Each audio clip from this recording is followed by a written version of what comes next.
సంగారెడ్డి జిల్లా ఆందోళ్ జోగిపేటలోని దేవరా పబ్లిక్ స్కూల్లో యూకేజీ మరియు 5వ తరగతి విద్యార్థుల గ్రాడ్యుయేషన్ డే వేడుకలు ఘనంగా నిర్వహించారు. విద్యార్థుల విద్యా ప్రయాణంలో ముఖ్యమైన ఘట్టంగా ఈ కార్యక్రమాన్ని పాఠశాల యాజమాన్యం ప్రత్యేకంగా నిర్వహించింది. ఈ వేడుకలకు పాఠశాల చైర్మన్ శ్రీ పి బసవరాజు దేవర, కరెస్పాండెంట్ శ్రీ పి నటరాజు దేవర హాజరై విద్యార్థులను అభినందించారు. From UKG B section, expected principals and teachers. Today is very special day. We are celebrations our graduation day.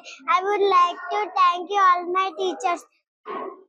We learned a lot of new things. We did fun and activities. We celebrate festivals and we learned stories, rhymes, numbers, discipline and many more. I love my school friends and teachers. Thank you all.